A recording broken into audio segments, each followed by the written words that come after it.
Good morning, friends. This morning I woke up to a surprising exchange on my Instagram. I want to tell you a little bit about it because I think it's a great example of a call to authority, which is a tactic used by con men to discredit people who argue with them and also to give themselves an aura of authority where they can have their views accepted by others without evidence. In this case, what happened, it seems to be, is that Stan Efferding made a post basically asserting that there is no evidence that eating organic foods is healthier for humans.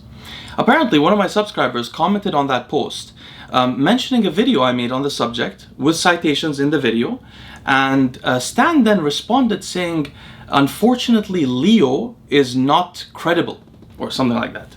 I found this disturbing, and I think maybe we can analyze this a little bit here. So first of all, the background is that I've researched this subject extensively for my own life. As you guys know, I eat mostly organic foods, and it's quite costly for me. I wouldn't do so unnecessarily. So what I tried to do was to find out, to survey the literature from the top down, and across review papers as well as individual papers that may have idiosyncratic study design or statistical analyses that bias them. What I found is that, first of all, organic meats have a different fat composition than inorganic meats on average, due to the way they're raised. Second, I found that this is the most interesting element. Although most people know that farmers that work with pesticides, farmers that grow not organic foods, who use pesticides, have much higher rates of cancers. But these are farmers that are exposed to the pesticides all day, very frequently, they live around the area. So I wanted to know, was pesticide exposure in people detrimental? Now the thing is here, it takes a little bit of background and research to understand that a study has to be powered to discover these kind of associations. So for example, a short-term study over 5 years or 10 years may not show the association that a 30-year study would. Moreover, epidemiologic studies have their own troubles in terms of their ability to discover causality and to control for confounding variables and so on. With all of this in mind, I searched for any kind of evidence that pesticide exposure could be harmful, and I found several studies testing women's pesticide levels in their urine, specifically pregnant women, and associating the pesticide level in the urine with ADHD in adulthood in the children, or not adulthood actually, in adolescence, as well as even tremors, which is something I suffered from childhood, an essential tremor. So children would have a little bit more shaky hands when their mothers were more exposed to pesticides. Now, why may this not show in adult men over a short-term study or epidemiologic study? There are so many confounding variables. We may have pesticide exposure that may be neutralized, the oxidative stress due to the pesticide exposure may be neutralized in men that have robust detoxification enzymes and glutathione activity and so on. But that doesn't mean that the exposure is not harmful. As I said, you have to power the study to be able to test for it. And these studies on pregnant mothers are powered in that way because the babies are so vulnerable in early childhood to the mother's exposure to pesticides. They're more vulnerable than the mother is. So we can see some developmental effects. Does that mean that there are similar effects in adults? Not necessarily, but it does mean that pesticide exposure is known to cause health defects in humans. And remember, the farmers get cancer at great rates. That's a different story. So we know that pesticide exposure is harmful. I don't want to get into Stan's argument. To be honest, I didn't even read his post.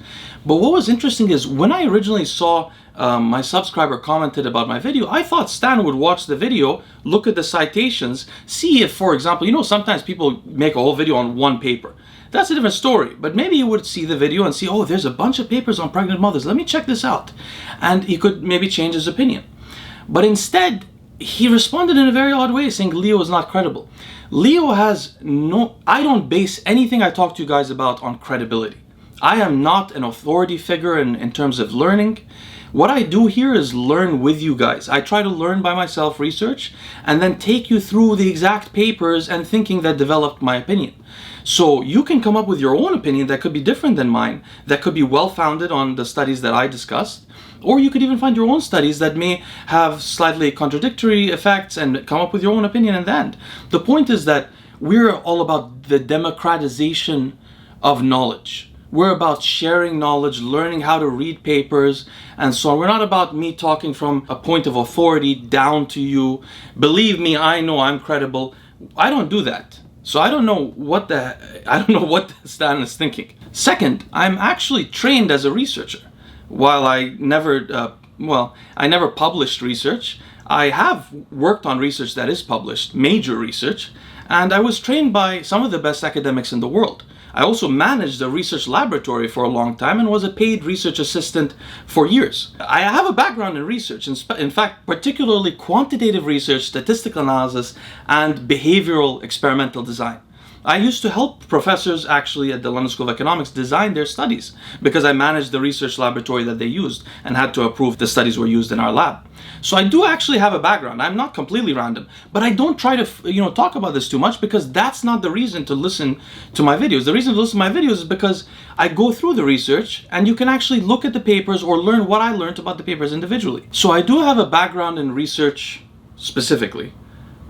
From some of the best schools and academics in the world. My grand advisor was Daniel Kahneman, the Nobel laureate in my field, which is decision science. So I was studying with the best in my field. And second of all, I never lie, on camera at least. I haven't lied for years. I stopped lying. It's one of my moral principles. Not that I used to lie too much before, but I don't lie at all. So I don't lie, I'm trained in research, I'm not a biologist, and I say so, and I review the research in detail so that you can see the research. I don't just tell you to trust me.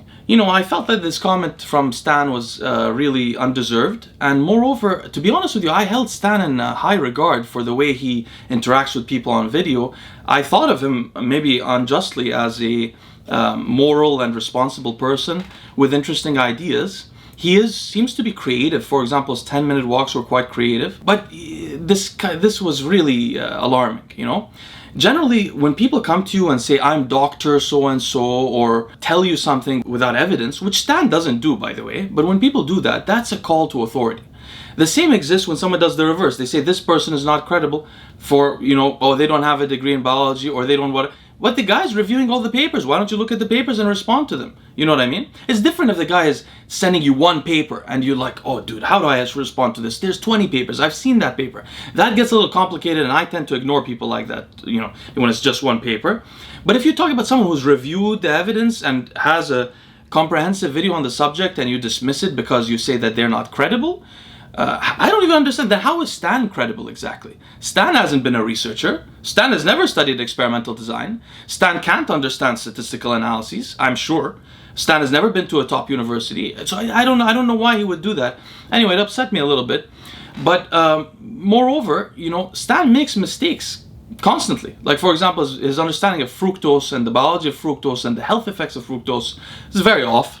He recommends, for example, somebody reminded me today on a message in the vertical diet, he recommends high amounts of iodine. Stan doesn't know that the increased consumption of iodine around the world seems to be the primary reason for the increased rates of thyroid cancers. Dave Palumbo, for example, has iodine also in his multivitamin, multimineral supplement. And you'll find a lot of iodine consumption in the vertical diet as well. There are a lot of problems that Stan has. He makes mistakes probably because he can't read research, he was not trained in the subject and so on. Or maybe what I originally thought before I got upset about this, I thought he was focused on performance, not health. So I thought that Stan was somewhat coherent, except the fructose I thought in the long term may cause some insulin resistance, and the diet in general may cause some insulin resistance in the long term. And a lot of people have colorectal issues from it. But other than that, I thought it was a high performing diet and he's focused on performance, and that's why he makes these mistakes. But it seems not. Anyway, I'll leave you guys with this. This is sort of a rant. I'm just annoyed about it. If somebody does say that somebody's not credible, they shouldn't use that word. They should say that this person doesn't make sense because this. Like, for example, this person talks from perspective of the structure of molecules but doesn't talk about receptors. Which receptors these molecules bind to. This is, for example, what I said about Broderick Chavez. You can have a specific argument, Or, for example, the fact that Broderick keeps saying he coaches everyone secretly. This was very suspicious to me. But I didn't say Broderick has no credibility. I said it's very suspicious the way he talks. So I can't learn much from him, so I just dropped the subject.